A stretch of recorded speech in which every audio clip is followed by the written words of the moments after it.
Need to sign in there, please. Yeah, thank you.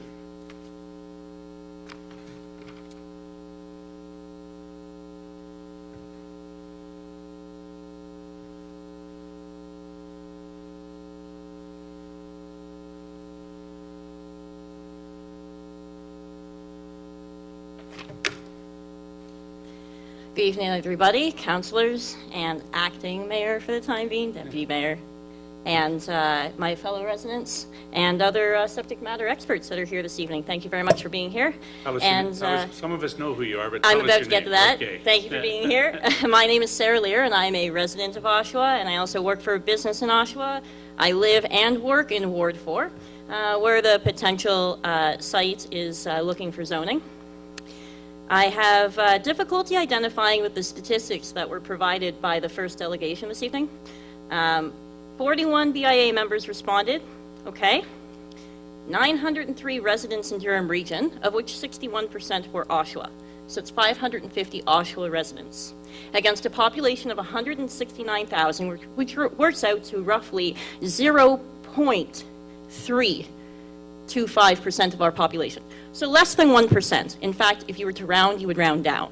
So therefore, there were no residents of Oshawa responding to this, if you want to play the numbers game. So I'm not too sure how those statistics work out that I saw this evening.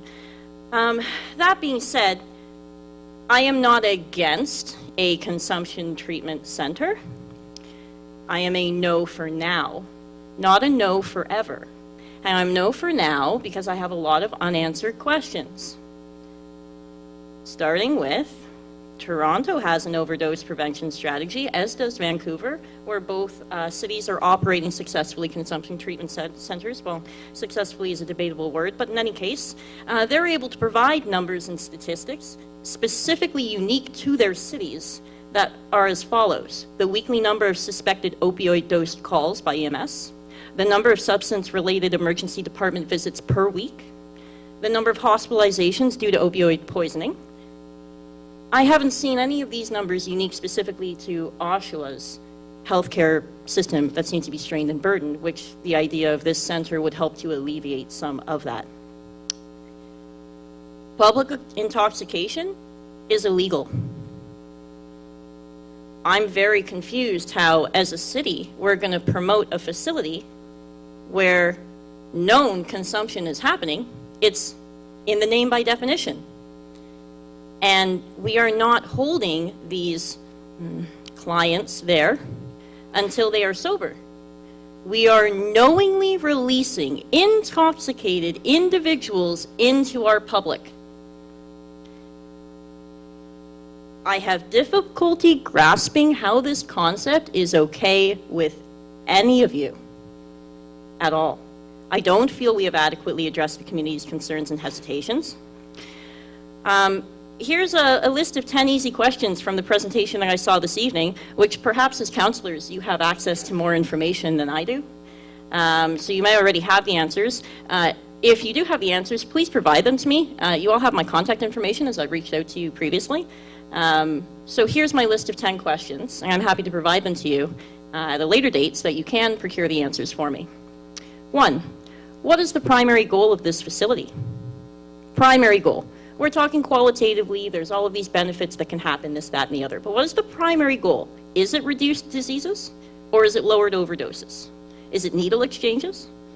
Again, primary goal. Because without that goal, what is the mission statement? Right? And without a mission statement, how do we measure the success of this facility? So that's actually question number 2. How do we measure the success of this facility? Question number 3, how regularly will we review the success of this facility? Is it every 3 months? Is it every 6 months? Is it every 30 days? Because from the information that I've been able to procure off of the internet, it looks like the government is going to be, the province will be doing grants within 3 or 6 month periods. But what happens at the end of that period if their operational grant is not renewed? I couldn't find that answer. So will it be renewed in correlation to the success of this facility? And again, if it is, how do we define that success? Question number 4, what corrective actions are available should it be determined that facility's goals are not being met and the success is not being enjoyed?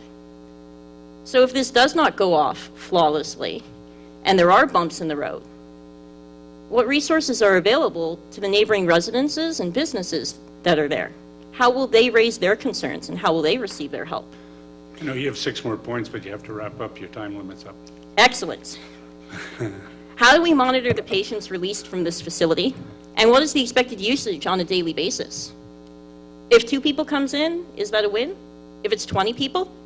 If we're handing out 8,000 needles in a year, I heard, divide that by 365, that's 2,200 needles in a day. We can't expect this facility to service 2,200 people, nor can we expect them to use it Monday to Friday from 9 to 5. We'd be naive to assume that we could control their habits. So then isn't it kind of contradictory to say that we really need this facility? However, it can only operate during certain hours and on certain days. Well, do we really need it? Because if we really need it, then we need it 24/7. So how can we restrict it like that? There are several contradictions throughout this as well that continue to exist. Lastly, the biggest question, because I'll skip all the others, what's the rush? What's the rush, right? So I would very much hope that Council will understand that this is not sustainable recovery. This is sustainable usage. So again, I'm not a no forever. I'm a no for right now. Hamilton actually is setting precedent to look at a mobile unit.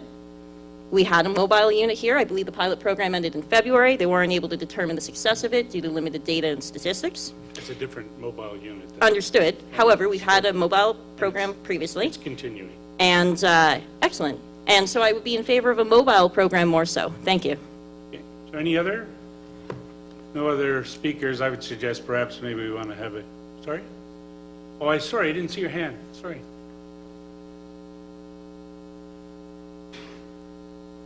You're hiding.